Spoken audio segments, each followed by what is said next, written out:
გამარჯობა, გიორგი ჯანჯალია გახლავთ დღეს ჩვენთან ერთად, თადარიგის ოფიცერი, რომელიც საქართველოს შეიარაღებულ ძალებში 12 წლის განმავლობაში მსახურობდა და ამერიკის სამხედრო აკადემიის ვესტ-პოინტის კურსდამთავრებულია ასევე, ხოლო 2022 წლიდან კომპანიაში მუშაობს, რომელიც უსაფრთხოების რისკების მართვაზეა პასუხისმგებელი და ოპერირებს უკრაინაში. გიორგი, დიდი მადლობა შენი დროისთვის და რატო არის საინტერესო ჩვენი საუბარი და ალბათ იმიტომაც პირველ რიგში რომ საკუთარი თვალით აკვირდები უკრაინაში მიმდინარე საბრძოლო მოქმედებებს, რომელიც დაიწყო რუსეთმა და ერთ-ერთი შემადგენელი აი ამ ომისა არის რა თქმა უნდა ფსიქოლოგიური ოპერაციები, ზუსტად აი ფსიქოლოგიურ ოპერაციებზე მაინტერესებს შენი აზრი, შენი დაკვირვება და მინდა გთხოვო, რომ იქნება გაგვიზიარო, რას ნიშნავს თანამედროვე ფსიქოლოგიური ოპერაციები და როგორ აწარმოებს რუსეთი ამ ყველაფერს უკრაინაში. კი ბატონო, დიდი მადლობა მოწვევისთვის, მივესალმებით თქვენ მაყურებელს. პირველ რიგში მოდით გავითვალისწინოთ ერთი ძალიან საინტერესო რამ, რომ ეს ფსიქოლოგიური ოპერაციები მარტო არ ხდება უკრაინაში. ეს ხდება მთელი მსოფლიოს გარშემო. წარმოვიდგინეთ, დილით იღვიძებთ, ტელეფონს იღებთ, თქვენთვის ალბათ ყველაზე ხელმისაწვდომი საქართველოში Facebook-ია, Facebook-სნით და არის მილიონი მესიჯი. ყველა რაღაცას აზიარებს, ყველა გაბრაზებულია, ღალატის განცდა აქვს, ყველა ყვირის, გამოსვლები არის, ადამიანები ხროვად იწყებენ ძალადობას და რეალურად წარმოვიდგინეთ, შეიძლება გაგვახსენდეს საქართველოში რომელიმე მიტინგი ან რაღაც ფილმის სცენარი. სინამდვილეში კიდე ეს არის რეალობა, რომელიც ძალიან ხშირად ხდება ხოლმე ჩვენ თავს. მოდით დავიღოთ მაგალითისთვის 2024 წლის აგვისტოს შემთხვევა საუსპორტში, როდესაც ერთ-ერთი ბრიტანელი მოკლეს, მკვლელი არ ყოფილა სხვა ქვეყნის წარმომადგენელი, მაგრამ გავრცელდა სრულ ინფორმაცია, რომ თითქოს ეს იყო სირიელი ტოლვილი. ამ ყველაფერმა რამოდენიმე საათში ამ ინფორმაციამ, რა თქმა უნდა, რუსებმა თავის ბოტების მეშვეობით გაავრცელეს ის ინფორმაცია. ამ ინფორმაციამ 15 მილიონამდე ნახვა ნახა, გავრცელდა ძალიან სწრაფად და ამ ყველაფერმა გამოიწვია სერიოზული ძალადობა, ქაოსი, მიტინგები, ხროვებით მეჩეთებზე შეტევა და ასე შემდეგ და ასე შემდეგ. ძალიან სერიოზული პრობლემები ქვეყანაში, რომელიც ასე თუ ისე დასავლური ცივილიზაციის წარმომადგენელი ქვეყანა არის და იქ ესეთი რაღაცები არ უნდა ხდებოდეს. გამოძიებამ ცოტა ხანში აჩვენა, რომ ეს ყველაფერი არ იყო დამთხევა, ეს ყველაფერი დაკავშირებული იყო რუსულ ჯგუფთან, რომელიც ატარებდა ფსიქოლოგიურ ოპერაციას, კერძოდ კი რეპრესიულ კონტროლს. რეპრესიული კონტროლი არის ძალიან საინტერესო მეთოდიკა, რომელიც მიზნად ისახავს მოწინააღმდეგის გადაწყვეტილების მოწინააღმდეგეს უბიძგოს გადაწყვეტილებისკენ ისე, რომ ეს ყველაფერი ემსახურებოდეს მათ ინტერესებს, ამ შემთხვევაში რუსებს. ისე რომ თვითონ მსხვერპლი ფიქრობდეს, რომ ეს გადაწყვეტილება თავად მიიღო და ამ შემთხვევაში ეს უბრალოდ პროპაგანდა არ არის, ეს არის ინფორმაციის და გარემოს ისეთი манипуლირება, რომ მსხვერპლი ფიქრობდეს, რომ გარჩევანი თვითონ გააკეთა და შენ ამ შემთხვევაში იყო სარგებლიან პოზიციაში. გიორგი, ეს რეპრესიული საინტერესო კონტროლი ის არის, რომ ლიბიაში სიახლე ხო არ არის, ხო? ანუ ამას თავისი არ ფესვები არის. აქვს. უბრალოდ რაღაც მექანიზმების დახვეწაზე ვსაუბრობთ, ხო, ამ შემთხვევაში. კი იქნება, ბატონო. ხო, იქნება უფრო მეტი გითხრა. კი, რა თქმა უნდა. ზოგადად ეს მეთოდი შემუშავებული იყო 60-იან წლებში საბჭოთა კავშირში. იყო ესეთი მათემატიკოსი, ვლადიმერ ლეფევრები, რომელმაც გამოიგონა მათემატიკური ფუნქცია, რაც ნიშნავს, რომ D უდრის F-ი M-ის არის ფუნქციას. მოდი მათემატიკურად რო არ შეგაწყინოთ თავი, უბრალოდ ახსნის რას ნიშნავს. D არის კონკრეტულ დროში ადამიანის გადაწყვეტილების მიღება, რომელიც დამოკიდებული არის სუბიექტის მიერ აღქმულ რეალობაზე, მის მსოფლმხედველობაზე და წარსულში განცდილ გამოცდილებებზე. ამ მოდელის მეშვეობით დადგინდა, რომ 99% შემთხვევაში სუბიექტი მიიღებს იმ გადაწყვეტილებას, რომელიც არის ამ მოდელის მიერ გამოთვლილი. რაც ძალიან საინტერესო არის, იმიტომ რომ ეს მეთოდი გამოყენებული იყო უნგრეთის რევოლუციის დროს, უბრალოდ აჯანყების დროს. და მათ მიერ არსებული ინფორმაციით, მათ 99% შემთხვევაში იცოდნენ, რომელი ადამიანი მიიღებდა რა გადაწყვეტილებას. მოდი ჩავშლი ამას უფრო მარტივად, გაიგოს მაყურებელმა კი, რა და დგას. კამერა უნდა გააჩერო, გიორგი, აუცილებლად, სწორე ყამყარება. ბოდიში, ბოდიში. აა რას ნიშნავს ეს? ეს არის პირველ რიგში კოგნიტიური რუგების შექმნა. კოგნიტური რუკები არის ადამიანის ფსიქოპორტრეტების შექმნა ისე, რომ ჩვენ ვიცოდეთ ადამიანები რას ფიქრობენ, როგორ ფიქრობენ და რატო ფიქრობენ. საბჭოელებმა, როდესაც მოიგეს მეორე მსოფლიო ომი, უпроსტად, როდესაც დაამარცხეს გერმანია თავის მხრიდან, 15 1000 ადამიანი გამოკითხეს, მიიღეს 100.000-ობით სადაზვერო მონაცემები, თავისი ტყვეები გამოკითხეს და რამოდენიმე ცვლადების მეშვეობით ააგეს ფსიქოპორტრეტები. რომელი ფსიქოპორტრეტების მეშვეობითაც ისინი ხვდებოდნენ ადამიანები იდეოლოგიურად რა გადაწყვეტილებებს იღებენ. მაგალითისთვის, ადამიანები თუ იყვნენ იდეოლოგიურად მყარები, იყვნენ თუ არა პრაგმატულები, თუ შეაკვდებოდნენ იდეოლოგიას, რომლითაც ისინი ხელმძღვანელობდნენ. ამის მეშვეობით მათ უკვე გაიგეს ადამიანები როგორ ფიქრობდნენ და თუ იცოდნენ ისინი როგორ ფიქრობდნენ, მათზე ზემოქმედება ძალიან მარტივი იქნებოდა. ეს პირველი ნაწილი შემუშავებული იყო 60-იან 70-იან წლებში. შემდეგ უკვე დაიწყეს ინფორმაციის გამოყენება იმისათვის, რომ ამაზე ზემოქმედება განეხორციელებინათ. ამას ქვია რეალობის ჩანაცვლება. მათ დაიწყეს ნამდვილ ინფორმაციასთან ერთად სამჯერ სრულ ინფორმაციის გავრცელება. ანუ ეს იმას არ ნიშნავს, რომ ადამიანებს უბრალოდ ატყუებდნენ. ისინი აძლევდნენ სწორ ინფორმაციას, შემდეგ აღებდნენ სრულ აი ეს არის ინფორმაციას და ძალიან ისე ავნებდნენ, საინტერესო. რომ ადამიანები ეს არის ძალიან საინტერესო, ანუ დიახ, სიმართლეს უკავია გარკვეული ნიშა, გარკვეული რაოდენობა არის სიმართლის და იქ შიგნით ხდება პენეტრაცია, ასე ვთქვათ, ცრუ ინფორმაციის, ხო? კი ბატონო, სამი ერთზე არის. ანუ სამი არის ტყუილი ინფორმაცია, ერთი არის მართალი ინფორმაცია.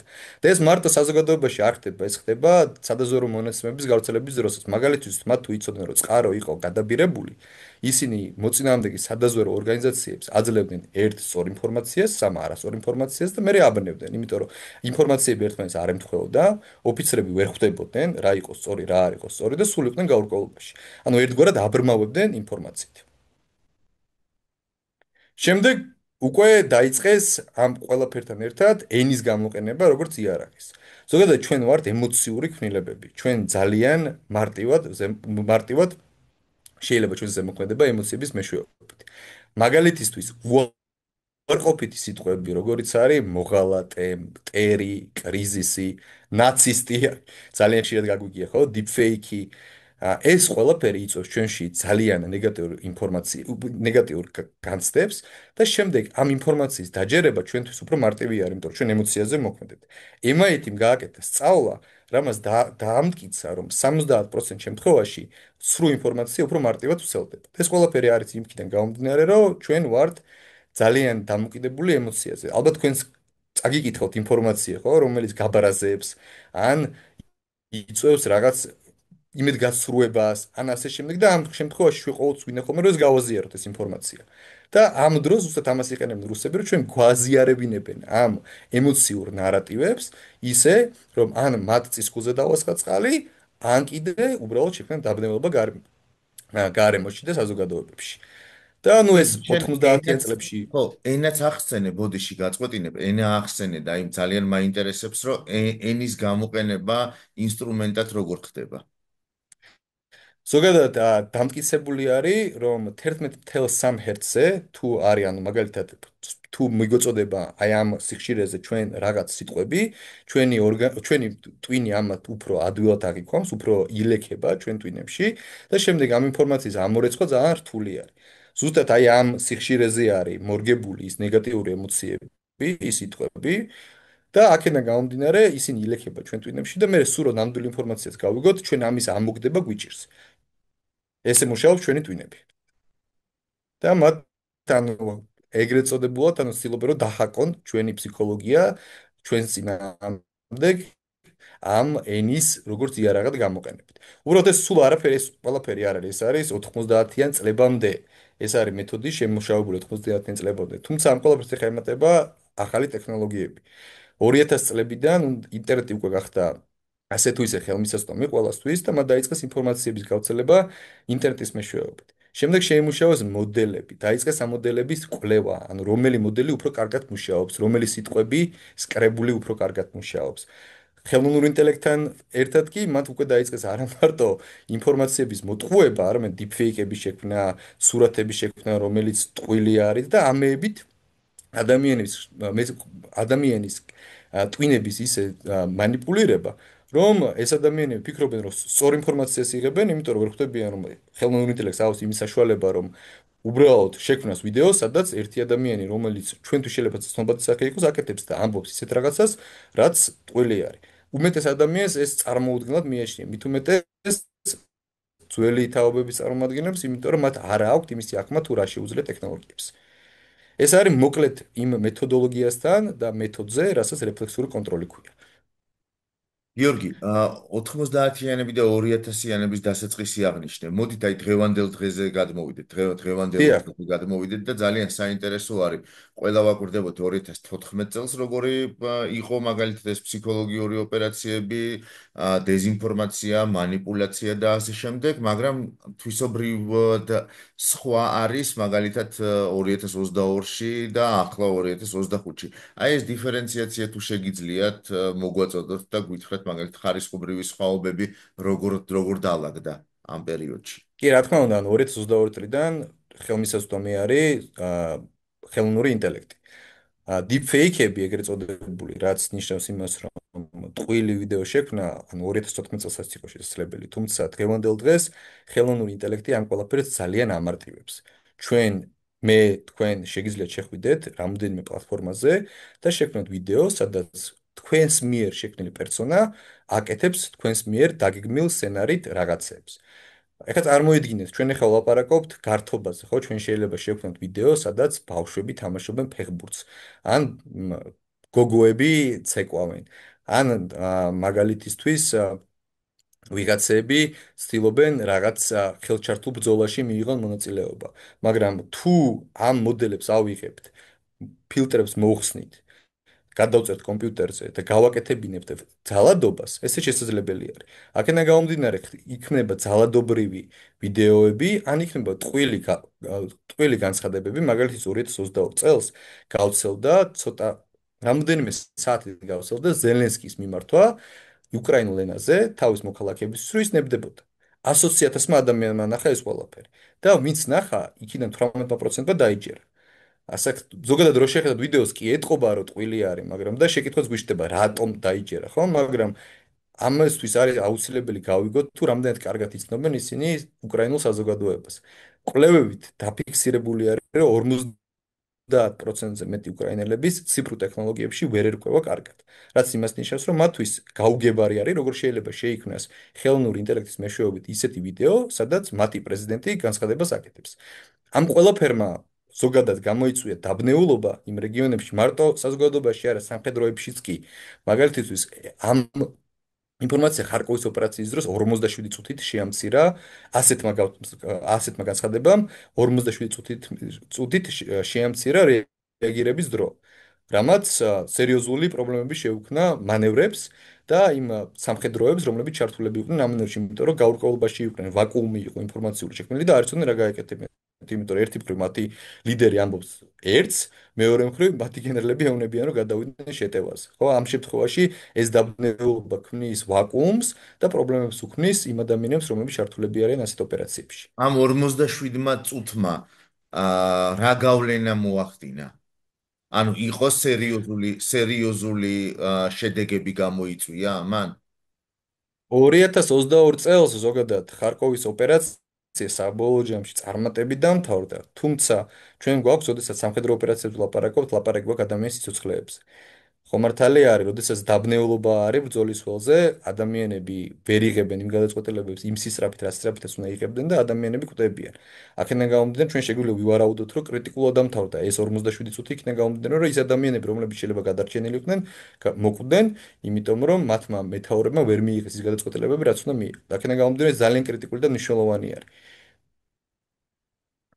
გიორგი, როგორ მუშაობს? ანუ ძირითადი კონცეფცია ამისი რა არის ამ რეფლექსური კონტროლის, ასე ვთქვათ.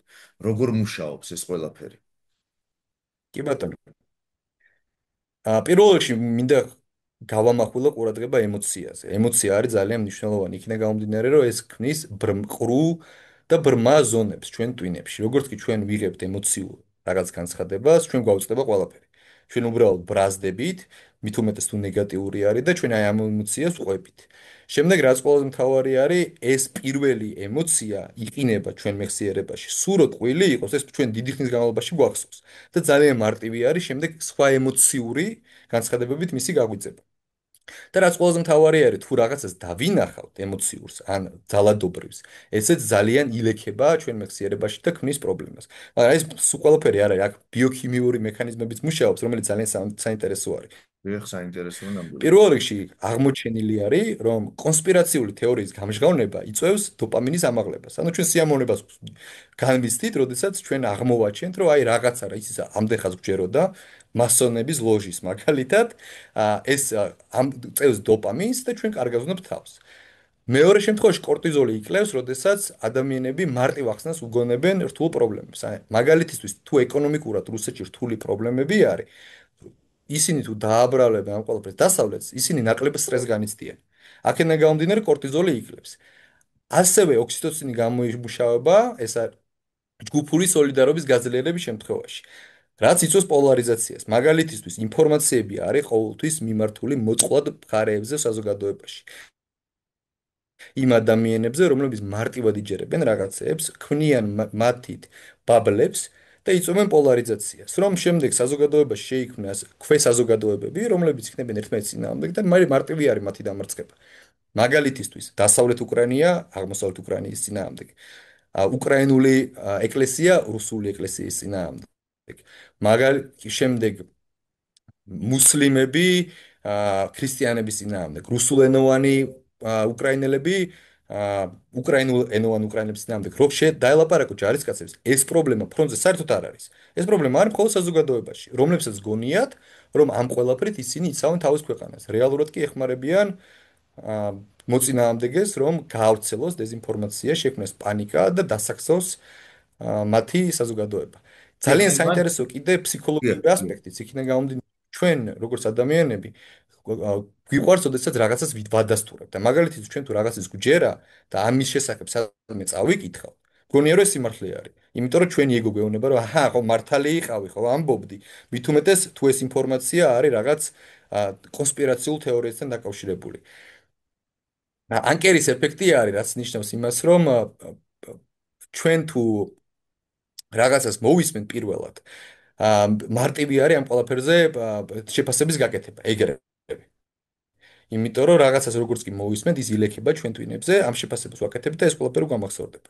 შემდეგ არის დუნინგ-კრუგერის ეფექტი, რომელიც ამბობს იმას, რომ ადამიანს რაც უფრო ცოტა ცოდნა აქვს, მისთვის მარტივი პასუხები უფრო ჭეშმარიტად აღიქმება. ჩვენ თუ ინფორმაცია, ეს იმას არ ნიშნავს, რომ ადამიანი სულელი უნდა იყოს. უბრალოდ არის ყველა ადამიანს აქვს თავისი სფერო და რაღაც სფეროში ჩვენ თუ გამოცდილება არ გვაქვს და ინფორმაციას არ ვფლობთ, მისი მარტივად ახსნა, ჩვენ ისტორიებით, ანუ ჩვენი twin-ები აღიქმავს ინფორმაციას ისტორიად. ჩვენ თუ რაღაც ისტორიას მოგვიყვებიან, რომელიც ლოგიკური არის, თუმცა ტყვილი არის, მარტივად ვიჭერებთ. იქნება გამომდინარე, რომ ჩვენ აღარ გვინდა ამის გადამოწმება, იხსნება ლოგიკურად და შემდეგ უკვე გვეზარება რა, ბევრი დრო იხარჯება.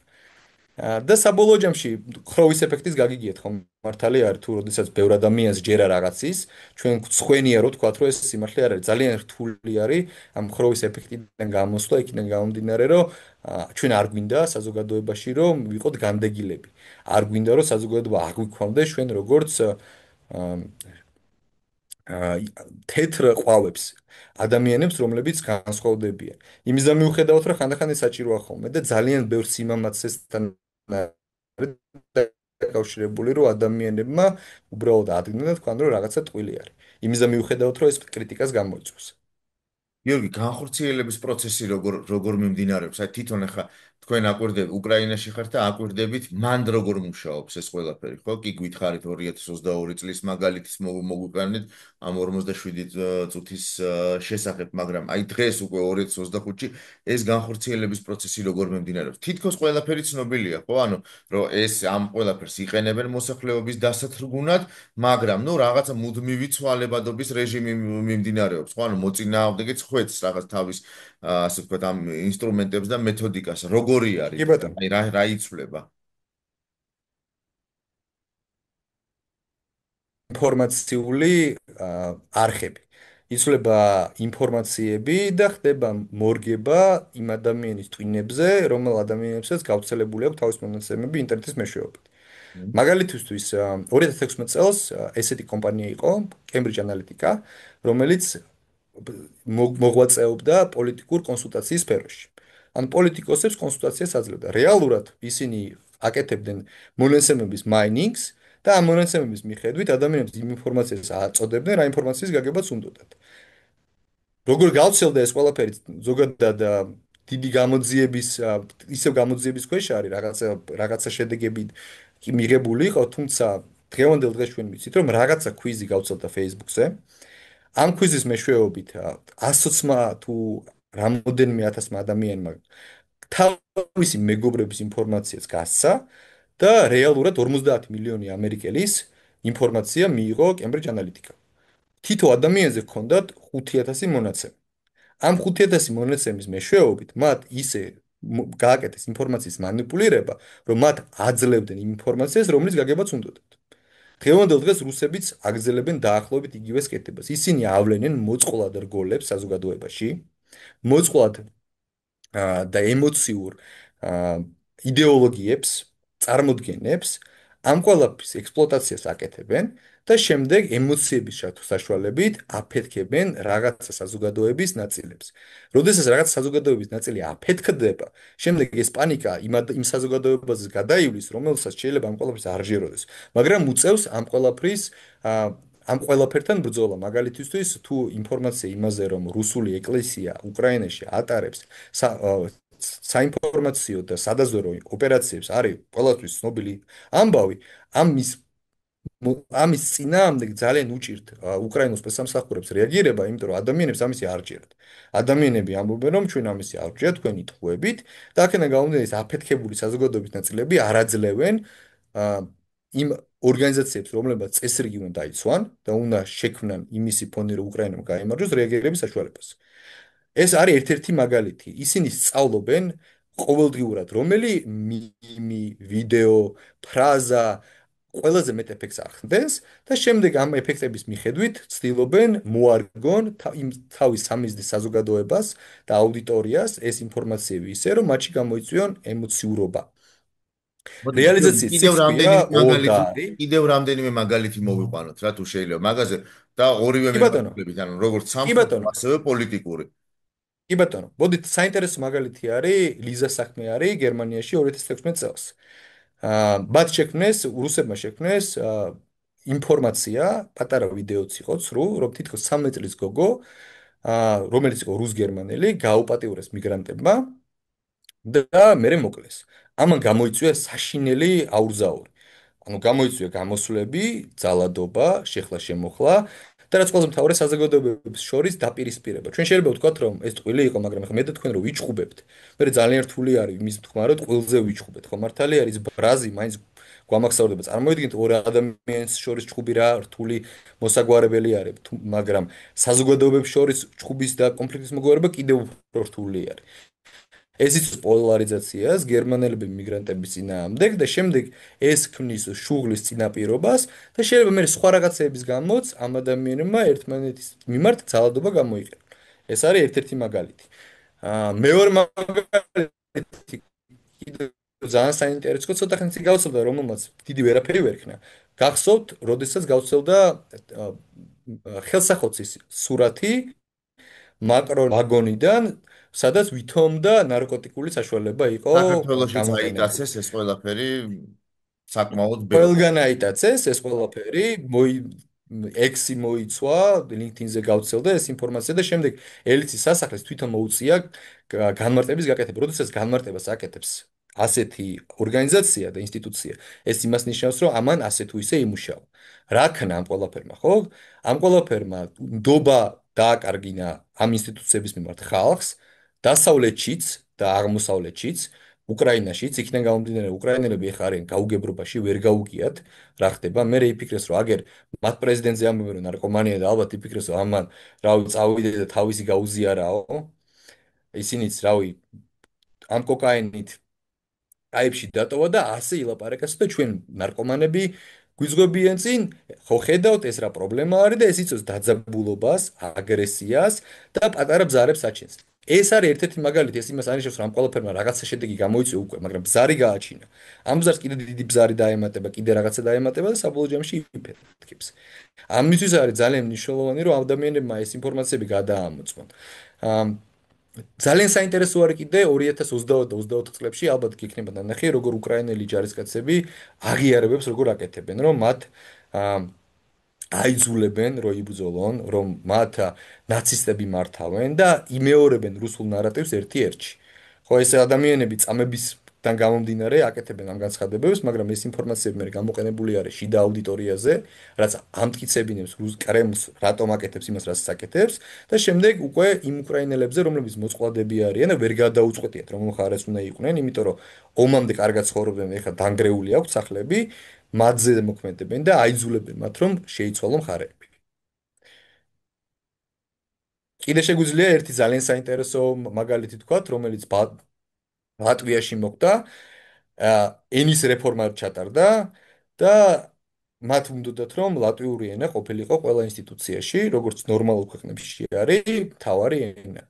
ეს ინფორმაცია რუსებმა გამოიყენეს, თითქოს მოხდა ლატვიაში ეთნიკური დისკრიმინაცია, იმიტომ რომ ლატვიაში ძალიან დიდი რუსულენოვანი საზოგადოება ცხოვრობს და შექმნა ისევ ორი ბანაკი, რუსულენოვანები, ლატვიურად მოლაპარაკეები, რომლებიც ერთმანეთს დააჯახა და შექმნა საზოგადოებრივი ბზარი. ეს ბზარები, როდესაც ჯამდება, საზოგადოებაში იწვევს სამოქალაქო ომის წინაპირობას. რა მე მგონი ჩვენს ქვეყანაშიც ძალიან სერიოზულად დგას ამის პრობლემა და მარტო ერთ მართულებით არა 17 მაისი იყო ცოტა ხნის წინ და ვუყურებთ ხომ რომ ადამიანები გამოდიან რომლებიც იცავენ ოჯახის ფასეულობებს და მეორე მხარეს დგანან ადამიანები რომლებიც საერთოდ სხვა რაკაცის გამო არიან პროტესტზე გამოსულები და ისინი აღიქმებიან როგორც ოჯახის ფასეულობების წინააღმდეგ მყოფი ადამიანები ეს არის წმინდა წყლის რუსული დიზინფორმაცია და პროპაგანდა საზოგადოებრივი წესრიგის წინააღმდეგ მიმართული იმისათვის, რომ საზოგადოებაში შეიქმნას ბზარები და რაც უფრო მეტი ბზარი იქნება და რაც უფრო მეტი ბანაკი იქნება, ჩვენი დამარცხება მით უფრო მარტივი იქნება. ამისთვის აუცილებელი არის ჩემი აზრით ერთობა, იმიტომ რომ ყველა ქვეყანაში იმარჯვებს ის საზოგადოება, რომელიც გაერთიანებული არის და რომელსაც უყვართ ერთმანეთი და არ ფიქრობს იმაზე თუ როგორ დაჩაგროს ან იძალადოს მეორეს. აი ზუსტად მაკეთკენ მივდიოდი მეც რა შეიძლება დაუპირისპიროთ აი ამ ყველაფერს აი ამ რეფლექსურ კონტროლს აი ამ ფსიქოლოგიურ ოპერაციას შენ უკრაინის მოსახლეობის 50% ახსენე არც კი მინდა წარმოვიდგინო საქართველოს მოსახლეობის რა პროცენტზე შეიძლება იყოს საუბარი ხო ანუ საქართველოსზე იმიტომ რომ ჩვენ ორივე საქართველოს მოქალაქეები ვართ და ცხადია ჩვენ სამშობლოზე შევტკივა პირველ რიგში გული ხო რა ანუ თქმა უნდა. ქაურობაზე ვსაუბრობ თუმცა რა შეიძლება იყოს ის ძირითადი ინსტრუმენტი, რომელიც ჩვენმა მოქალაქეებმა შესაძლოა გამოიყენონ იმისათვის, რომ წინ აღუდგნენ აი ამ ოპერაციებს, ხო? ანუ საკუთარი თავი დაიცვან, საკუთარი უსაფრთხოება უზრუნველყონ. კი ბატონო, სინამდვილეში ეს ძალიან მარტივი არის. იქიდან გამომდინარე, რომ სუსტი რგოლი ამ ყველაფერში არის ადამიანი და ადამიანის ფსიქოლოგია, ადამიანის ტვინი. ძალიან მარტივი არის. ჩემო კომპანიამ, როგორც ძალიან ბევრმა ორგანიზაციამ და ინსტიტუციამ შექმნა ესეთი მოდელი, ქვია Defend. D არის Detect Emotions, ანუ უნდა როდესაც წავიკითხოთ რაღაცას, უნდა დავფიქრდეთ, არის თუ არა ეს ემოციური. ხშირ შემთხვევაში სწორი და წესიერი ჟურნალისტიკა არ ცდილობს, რომ გამოიწვიოს ემოციური რეაქციები განცხადებებზე.